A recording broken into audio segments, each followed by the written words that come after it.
Você já estava no meio de algo importante, uma oração, uma decisão, um momento de silêncio com Deus. E de repente um zumbido agudo cortou tudo, um som que veio do nada, durou alguns segundos, e sumiu como se nunca tivesse existido. A maioria das pessoas balança a cabeça, pisca os olhos, e segue em frente. Eu também fazia isso, antes de saber o que estava por trás daquele som. Durante anos da minha vida, eu estive do outro lado, não do lado da fé, não do lado da oração. Eu estava do lado que usa esse zumbido, que conhece a origem dele, que foi treinada para entender o que acontece naquele exato momento em que seus ouvidos disparam sem motivo aparente. E hoje, sentada aqui, livre pelo sangue de Jesus, eu vim te dizer o que nenhum médico vai encontrar no exame, o que nenhum vídeo comum vai ter coragem de revelar, porque existem coisas que só quem esteve dentro sabe. E eu estive dentro. O que eu vou compartilhar neste vídeo vai mudar a forma como você percebe os sinais ao seu redor, vai te ensinar a reagir com autoridade, e não com medo, e vai te mostrar que o zumbido nos ouvidos, em certos momentos, não é apenas biologia, é um campo de batalha. Se você chegou até este vídeo hoje, não foi por acaso. Antes de continuar, escreve aqui nos comentários: eu creio no poder da oração, porque, enquanto você assiste, eu quero que o céu registre a sua declaração. Eu não vim de uma família de crentes fervorosos, vim de um lar dividido, onde a fé cristã dividia espaço com práticas que a maioria das pessoas finge que não existem. Minha mãe acendia velas na igreja de manhã, e à noite consultava vozes que eu, ainda criança, não entendia de onde vinham. Meu pai fechava os olhos para não ver. E eu, curiosa demais para minha própria segurança, fui abrindo portas que jamais deveria ter tocado. Aos 16 anos eu já frequentava rodas espirituais escondidas. Não era macumba de novela. Não era folclore. Era algo estruturado, silencioso, com linguagem própria, hierarquia própria, e um propósito que só fui entender completamente quando já estava funda demais para sair com facilidade. Aos 21 anos eu era o que eles chamavam de observadora ativa. Não era líder, mas era alguém que sabia o suficiente para ser útil. Alguém que havia sido ensinada a ler situações, a identificar pessoas espiritualmente vulneráveis, e a entender como o mundo invisível se comunica com o mundo visível. Eu aprendi coisas que não estão em nenhum livro aberto. Aprendi sobre frequências, sobre o poder da intenção direcionada, sobre como o medo humano funciona como combustível para certas forças. Aprendi que o ser humano comum caminha pela vida inteira, sem perceber que é observado, que é influenciado, e que em certos momentos decisivos da sua trajetória, existe uma disputa acontecendo ao redor dele, que ele não consegue ver. Eu via. Fui treinada para isso. E durante anos eu usei esse conhecimento do lado errado. Não vou romantizar o que fui, não vou transformar meu passado em espetáculo. Mas vou ser honesta porque a honestidade é a única moeda que vale alguma coisa, quando você carrega o peso que eu carregava. Participei de práticas que hoje reconheço como instrumentos de destruição. Vi pessoas serem afetadas. Vi famílias se dissolverem. Vi decisões sendo sabotadas, em momentos que pareciam simplesmente azarados. E um dos instrumentos mais sutis, que aprendi a reconhecer. Um dos mais ignorados. Um dos mais eficientes justamente por ser ignorado, era o zumbido. Aquele som que dura 3 segundos e vai embora. Aquele som que você já teve hoje, ou ontem, ou na semana passada, e não deu importância. Eu dei importância a ele durante anos, só que, do lado errado. Hoje estou aqui para te ensinar o que aprendi, purificado pela palavra, filtrado pela graça, entregue a você não como curiosidade, mas como proteção. Porque o que você não conhece pode te custar muito mais do que você imagina. Dentro daquele sistema, a primeira coisa que nos ensinavam era simples. Nada é aleatório. Parece uma frase bonita quando você ouve num sermão de domingo, mas quando você ouve essa mesma frase dentro de um círculo ocultista, o peso dela é completamente diferente. Porque eles não estão falando sobre a providência de Deus. Estão falando sobre monitoramento, sobre intenção direcionada, sobre a crença de que o mundo espiritual está em operação constante, e que quem aprende a ler os sinais pode interferir nos resultados do mundo físico. Foi assim que comecei a entender o que estava por trás do zumbido. A primeira vez que o tema foi levantado de forma séria, Eu estava numa reunião fechada. Eram poucas pessoas, o ambiente era simples, sem nenhum aparato dramático como filmes costumam mostrar. Uma sala comum. Cadeiras. Uma mesa. E uma mulher mais velha, que chamávamos apenas de senhora, começou a falar sobre som. Ela disse algo que ficou gravado na minha memória até hoje. Disse que o som é a linguagem mais antiga do universo. Que antes de qualquer forma, havia vibração. E que quem entende vibração, entende poder. Ela não estava errada na observação. Estava errada no uso. Porque a Bíblia confirma que no princípio era o Verbo, a palavra, o som, a vibração criadora de Deus. João capítulo 1, versículo 1. A criação inteira respondeu à voz do Senhor. E se Deus fala através do som, a Senhora nos ensinava que outras forças também tentam usar o som como canal. A diferença, ela explicava, é que Deus cria, as outras forças apenas perturbam. E perturbação, aprendi ali, é suficiente para causar dano. Nos meses seguintes fui introduzida ao que eles chamavam de leitura de momentos. Era um treinamento de observação. Aprendíamos a identificar quando uma pessoa estava em ponto de virada, um momento em que uma decisão importante estava prestes a ser tomada, uma oração estava prestes a ser respondida, uma convicção estava prestes a se firmar. Esses momentos, nos ensinavam, eram janelas, e janelas podem ser abertas ou fechadas, dependendo de quem age primeiro. O zumbido entrou nesse contexto como o que eles chamavam de sinal de interferência. Não era algo que simplesmente acontecia.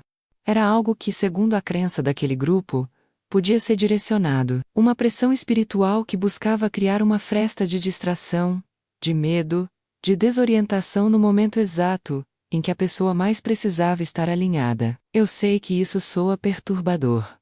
É perturbador. Mas continue comigo, porque o que vem a seguir é mais importante do que o que estou descrevendo agora. Eles categorizavam o zumbido em situações específicas. Quando alguém estava abrindo a Bíblia pela primeira vez, depois de muito tempo afastado, o zumbido era descrito como resistência ao reencontro. Quando alguém estava no meio de uma oração intensa e o zumbido cortava o momento, era chamado de quebra de frequência. Quando alguém estava prestes a tomar uma decisão que mudaria sua vida para melhor, o zumbido era o que eles chamavam de alarme de perda. Porque do ponto de vista deles, uma pessoa que avança espiritualmente é uma perda para o outro lado. Eu participei de conversas onde casos reais eram discutidos. Não vou dar detalhes que possam identificar pessoas, mas posso te dizer que vi a descrição de situações onde alguém relatava ter sentido um zumbido súbito, exatamente no momento em que estava arrependido, exatamente quando estava prestes a se reconciliar com Deus, exatamente quando a graça estava batendo na porta, e a estratégia era sempre a mesma. Não precisa ser grande para ser eficiente. Não precisa ser um terremoto. Basta um segundo de distração. Basta um momento de dúvida. Basta que a pessoa olhe para o sintoma, em vez de olhar para Deus. O apóstolo Pedro andou sobre as águas até tirar os olhos de Jesus. Não foi uma tempestade que o afundou. Foi um segundo de desvio de foco.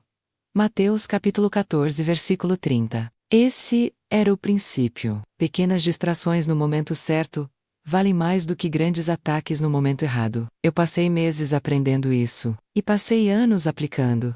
Até o dia em que o sistema virou contra mim. E eu me vi do outro lado, sendo a pessoa distraída, sendo a pessoa com medo, sendo a pessoa que não sabia mais distinguir o que era real. Foi nesse dia que tudo começou a desmoronar. E foi nesse dia que, pela primeira vez em anos, eu ouvi um nome que havia me sido ensinado a evitar. Jesus. Escreve aqui nos comentários agora. Senhor, abre meus olhos espirituais. Porque enquanto eu continuo esse testemunho, quero que você esteja coberto, protegido e desperto para o que vem a seguir. Existe um momento na vida de certas pessoas em que o véu cai, não gradualmente, não com suavidade. O véu cai de uma vez como o amicorte. E o que você vê do outro lado te deixa sem chão por dias. O meu momento foi numa noite de quinta-feira. Eu estava numa reunião diferente das habituais, menor, mais fechada. Havia algo no ar que eu não sabia nomear ainda. Uma tensão que não era comum. Uma seriedade que ia além do ritual. A senhora estava presente, o que por si só já indicava que algo fora do ordinário aconteceria. Ela raramente aparecia nas reuniões menores. Naquela noite, o assunto era uma jovem. Eu não a conhecia pessoalmente, mas haviam me dado informações sobre ela, semanas antes, como parte do que chamavam de acompanhamento.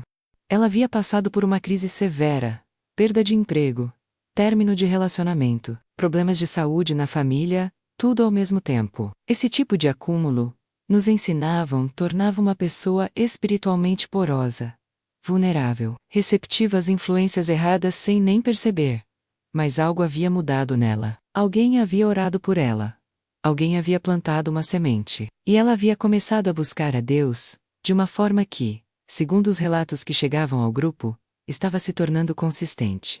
Ela orava de madrugada. Ela jejuava. Ela havia jogado fora coisas que carregava há anos sem saber o peso espiritual que tinham. E o grupo estava inquieto, porque uma pessoa que decide de verdade buscar a Deus, com consistência, com fome, com disposição para pagar o preço da transformação, essa pessoa sai do alcance. E saída de alcance era o que mais perturbava aquele sistema. A senhora falou pouco naquela noite. Mas o que ela disse mudou algo dentro de mim que eu não estava preparada para que fosse mudado. Ela disse, com uma calma que me arrepiou, que aquela jovem havia resistido a tudo, que os sinais haviam sido enviados, que as distrações haviam sido posicionadas, que o zumbido havia acontecido repetidas vezes, inclusive durante orações, inclusive durante momentos de leitura da Bíblia, e que ela havia ignorado tudo, havia orado por cima.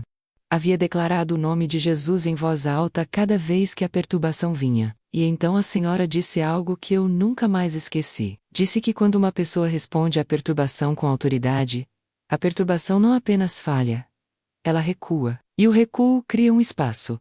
E nesse espaço, Deus entra com uma velocidade que nenhuma força contrária consegue acompanhar. Ela disse isso sem emoção, como um fato técnico, como alguém descrevendo uma lei da física, e eu percebi que ela estava com raiva.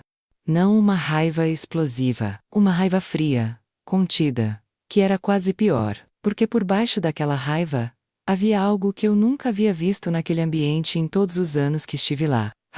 E foi nesse momento, olhando para o rosto daquela mulher que me havia ensinado tantas coisas, que algo dentro de mim começou a rachar, porque eu me dei conta de uma verdade que nenhum treinamento ocultista te prepara para enfrentar. Eles sabem que perdem, não é que acreditam que podem perder.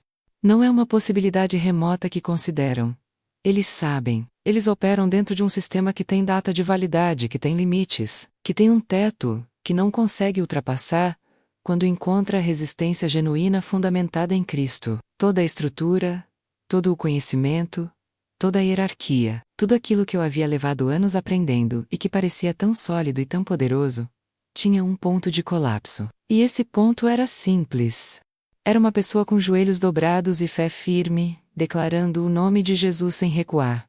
Não uma pessoa perfeita, não uma pessoa sem dúvidas, uma pessoa que mesmo com o zumbido no ouvido, mesmo com o medo tentando entrar pela fresta, mesmo com a perturbação chegando no pior momento possível, escolhia ficar. Maravilhei-me porque eu havia passado anos dentro de um sistema que temia exatamente isso. Não temia igrejas grandes, não temia cultos bonitos, não temia discursos eloquentes.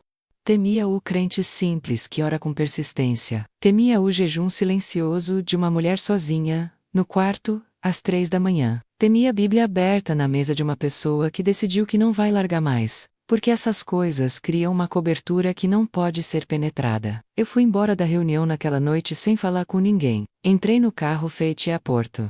E fiquei sentada no escuro por um longo tempo. E pela primeira vez em anos, eu senti algo que havia esquecido completamente como era. Senti vontade de orar. Não sabia ainda como voltar. Não sabia se havia volta. Não sabia se o que havia feito poderia ser desfeito. Mas havia uma fagulha ali, pequena, tremendo, quase apagando, que me dizia que talvez ainda houvesse tempo. Porque se aquela jovem que eu nem conhecia havia resistido e vencido, talvez eu também pudesse. Porque se o nome de Jesus era suficiente para fazer recuar o que eu havia visto recuar naquela noite, talvez esse mesmo nome pudesse alcançar alguém que havia estado do lado de dentro por tanto tempo. Talvez pudesse me alcançar, porque maior é o que está em vós do que o que está no mundo. 1 João Capítulo 4, versículo 4. Eu não sabia ainda que essa fagulha era o início da coisa mais difícil e mais libertadora que eu já havia vivido. Mas sair não foi uma decisão, foi um desmoronamento. Porque quando você passa anos dentro de um sistema que exige lealdade, que constrói dependência, que mistura conhecimento com controle, sair não é simplesmente levantar e ir embora. É como tentar andar depois de anos sem usar as pernas. O movimento existe dentro de você, mas o corpo ainda não sabe como executar. Nos dias que se seguiram àquela reunião, eu fiquei em silêncio. Não o silêncio de paz. O silêncio de quem está em guerra interna, e não tem palavras para descrever o campo de batalha. Havia coisas que eu havia feito, que pesavam com uma clareza que antes eu conseguia anestesiar. Havia rostos que eu lembrava, situações em que eu havia participado de algo que prejudicou pessoas que nem sabiam que eu existia. Havia um inventário enorme de escolhas que agora, com aquela fagulha ainda tremendo dentro de mim, eu não conseguia mais ignorar. E numa dessas noites, sozinha, sem ter planejado, sem ter ensaiado, eu me ajoelhei no chão. Não foi bonito, não foi cinematográfico. Foi uma mulher no chão, com a voz embargada, dizendo um nome que havia aprendido a evitar por anos. Jesus. Só isso. SSI nome. Repetido entre soluços, repetido entre perguntas que não tinham resposta ainda. Repetido com a mistura de vergonha e esperança, que só quem já esteve muito longe entende. E algo aconteceu naquele momento que eu não consigo explicar com vocabulário científico. Não consigo encaixar em nenhuma das categorias que havia aprendido nos anos anteriores. Não consigo reduzir a nenhuma teoria. Uma presença entrou naquele quarto. Não assustadora. Não dramática. Não acompanhada de luzes ou sons sobrenaturais visíveis. Era peso, era calor. Era a sensação de que algo que havia estado ausente por muito tempo, havia voltado para o lugar onde sempre deveria ter estado. E eu chorei de um jeito que não chorava desde a infância. Não foi um processo rápido. A libertação real raramente é. Houve semanas difíceis. Houve noites em que o peso do passado tentava me convencer de que o que havia acontecido naquele quarto não era real, de que eu não merecia, de que havia feito coisas demais para ser alcançada pela graça. E foi justamente nessas noites que eu aprendi algo que hoje é o centro de tudo que acredito. A graça não negocia com o seu histórico. A graça não faz cálculo de merecimento. A graça não lê seu prontuário antes de agir. A graça simplesmente cobre completamente, sem condição prévia, sem exigência, de que você se torne melhor primeiro, para então ser aceito. Eu havia passado anos dentro de um sistema onde tudo era transação. Você oferece, você recebe, você serve, você é protegido, você falha, você paga. Era uma lógica de mercado aplicada ao espiritual, e de repente eu estava diante de algo que não funcionava assim.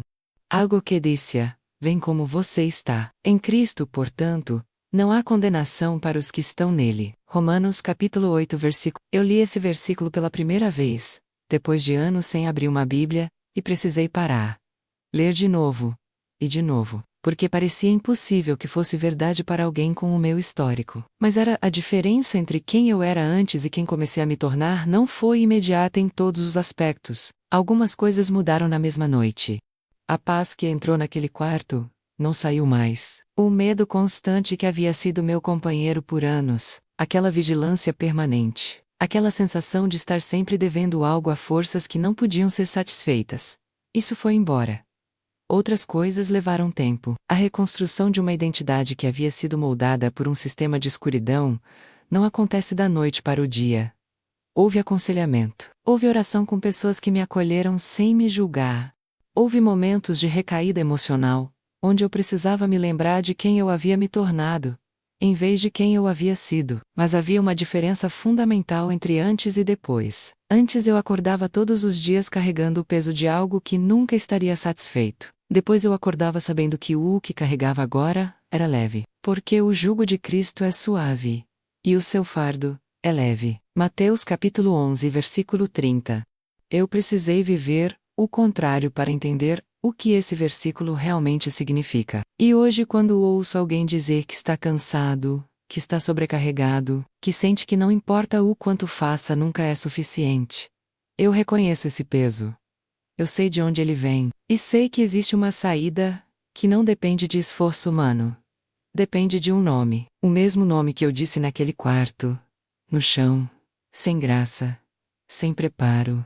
Sem nada além de uma fagulha quase apagada de esperança. E se funcionou para mim, vai funcionar para você. Compartilhe este vídeo agora, com alguém que você sabe que está carregando um peso que não deveria ser dele. Às vezes a pessoa não sabe que precisa ouvir isso. Mas Voca sobe, e esse gesto pode ser a fagulha que faltava na vida dela. Agora eu preciso falar diretamente com você. Não mais como testemunho, como ensino.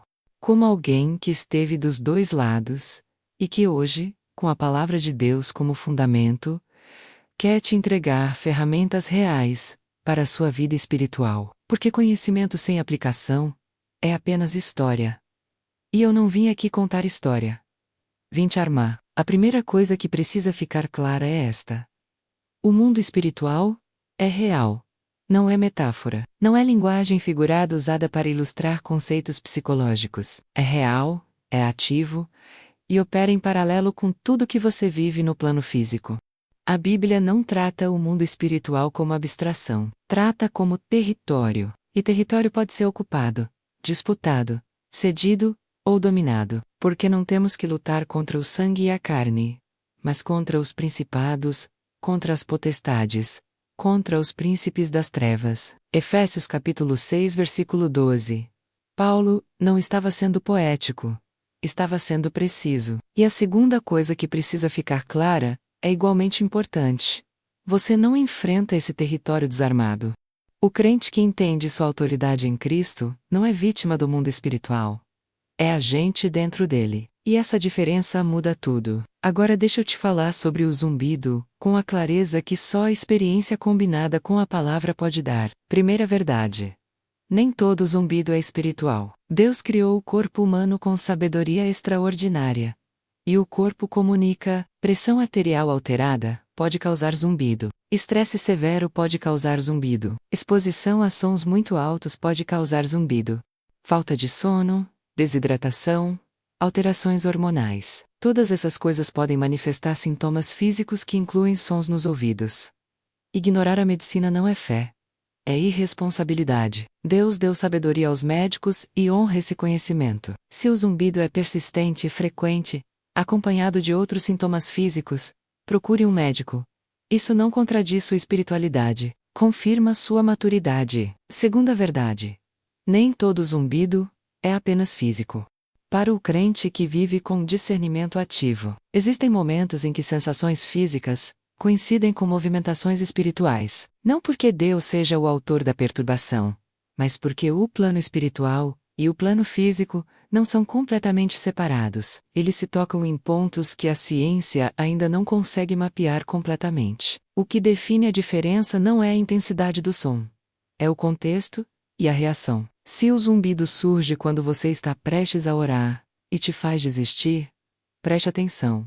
Se surge no meio de um momento de decisão importante e traz confusão em vez de clareza, preste atenção. Se surge repetidamente durante momentos de busca espiritual intensa e cada vez que surge você sente vontade de parar, preste atenção. Porque Deus não é autor de confusão. 1 Coríntios capítulo 14 versículo 33. Qualquer coisa que sistematicamente te afasta da oração, da palavra e da presença de Deus, merece ser testada espiritualmente. Terceira verdade. A reação é o campo de batalha. Isso é o que mais aprendi dentro daquele sistema, e que mais confirmei depois que saí dele. O objetivo da perturbação nunca é o zumbido em si. O objetivo é o que o zumbido provoca. Se provoca medo, o medo abre porta.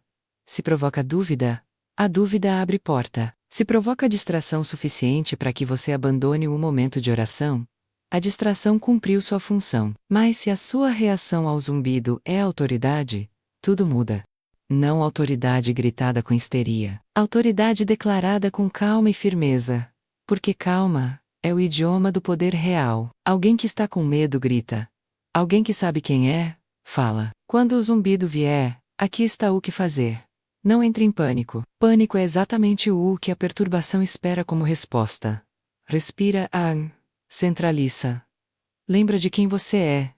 Em Cristo. Declare em voz baixa, mas firme. Eu estou coberto pelo sangue de Jesus. Este momento me pertence. Nada interrompe o que Deus está fazendo aqui. Continua o que estava fazendo.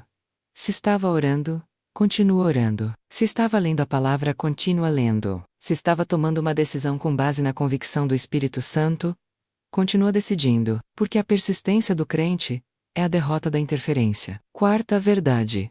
Vulnerabilidade espiritual não é fraqueza de caráter. É resultado de portas abertas. Durante anos dentro daquele sistema, eu observei que as pessoas mais afetadas por interferência espiritual não eram necessariamente as mais frágeis emocionalmente. Às vezes eram pessoas fortes, determinadas, bem-sucedidas, mas carregavam portas abertas que não haviam percebido. O que abre essas portas? Pecado não confessado que se torna hábito, não porque Deus abandona você, mas porque a desobediência continuada cria distância, e distância cria espaço para a influência errada. Entretenimento que normaliza o oculto. Filmes, séries, músicas que apresentam práticas espirituais das trevas, como fascinantes, como poder, como identidade. O que você consome de forma repetida, molda o que você considera normal. E o que você considera normal, você não resiste. Palavras faladas sobre si mesmo. Dentro daquele sistema, havia um entendimento claro de que as próprias declarações negativas de uma pessoa criavam aberturas. Não é apenas psicologia, é princípio bíblico. A morte e a vida estão no poder da língua. Provérbios capítulo 18, versículo 21. Cada vez que você declara derrota sobre si mesmo, cada vez que diz que não vai dar certo, que você é assim mesmo, que sua família nunca muda, você está plantando no campo espiritual uma semente que algo está disposto a regar. Quinta verdade. A oração consistente cria cobertura real. Não precisa ser longa, não precisa ser eloquente. Precisa ser arriel. Precisa ser persistente. Precisa ser fundamentada na crença de que Deus ouve e que o nome de Jesus tem poder que não se esgota. Eu vi do lado de fora o que a oração consistente faz, em termos espirituais. Vi pessoas saírem do alcance de influências que haviam estado sobre elas por anos, simplesmente porque decidiram orar de verdade. Não ocasionalmente. E hoje eu experimento do lado de dentro o que a oração faz na vida de quem ora. Ela não é apenas comunicação com Deus, é posicionamento espiritual. É declaração de território. É a afirmação prática de que este espaço, esta vida, esta família, esta decisão, pertencem ao Senhor. E o que pertence ao Senhor não pode ser tomado por nenhuma força que tente se comunicar através de um zumbido de 3 segundos. Escreve aqui nos comentários agora. Eu não vou desistir da oração. Deixe esse comentário como declaração. Não para mim, para você mesmo, para o seu.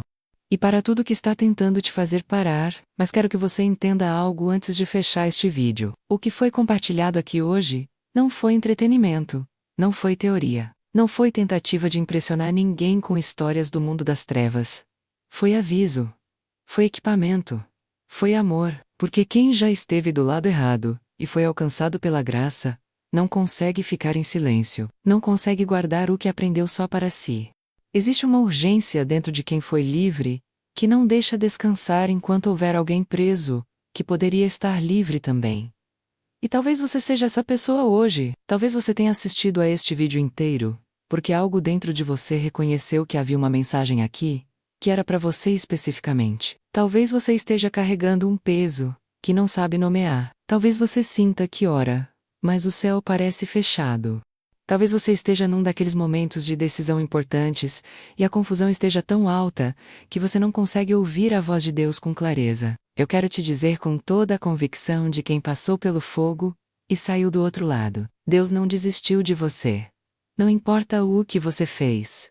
Não importa até onde foi. Não importa quantas vezes tentou e voltou atrás. A graça não tem limite de uso. O sangue de Jesus não perde potência com o tempo. E o nome que fez recuar, o que eu vi recuar naquela noite de quinta-feira que mudou minha vida, é o mesmo nome disponível para você. Agora, neste momento, exatamente onde você está. Você não precisa se preparar para se aproximar de Deus. Você se aproxima para ser preparado. Então deixa eu terminar com o que começou tudo isso para mim. com o que foi o centro da revelação que recebi daquele lado e que hoje confirmo com a palavra do outro lado. O zumbido não tem poder sobre quem sabe quem é. Uma sensação de 3 segundos não derruba uma fé construída sobre o rochedo. Uma distração momentânea não apaga uma identidade fundamentada em Cristo. Uma interferência, por mais sofisticada que seja, encontra seu limite absoluto diante de um crente que decidiu não sair do lugar. Porque o Senhor é o meu rochedo, o meu escudo e a força da minha salvação. Salmos capítulo 18, versículo 2. Rochedo não treme com ruído. E é isso que você é chamado a ser. Não perfeito, não, sem dúvidas. Não sem momentos difíceis, mas firme, mais persistente, mais enraizado em algo que nenhuma força visível ou invisível consegue arrancar. Antes de você ir, preciso te pedir 3 coisas. A primeira é um comentário. Escreve agora mesmo aqui embaixo. O inferno treme quando eu oro. Escreve isso como declaração sobre a sua vida. Porque é verdade. E toda vez que você declara a verdade, você está posicionando o seu espiritual, de forma que as trevas reconhecem e respeitam. A segunda é um gesto.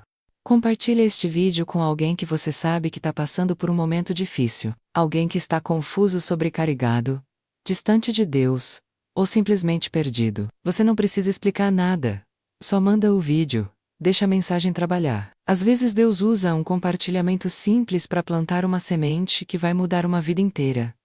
E a terceira é uma decisão. Se inscreve no canal e deixa o like agora. Não por vaidade de números, mas porque cada pessoa que fica conectada aqui é uma pessoa que vai continuar recebendo mensagens como essa. Revelações que não são encontradas em qualquer lugar. Testemunhos reais de quem viveu o que está contando. Ensinamentos que armam você para o que está por vir. Porque ainda há muito a ser revelado. E eu prefiro que você esteja aqui quando isso acontecer. Cuida do Volca. Ora hoje. Declara o nome de Jesus sobre tudo que te pertence. E lembra sempre: o som que tenta te distrair nunca vai ser mais alto do que a voz de Deus dentro de você. Até a próxima revelação.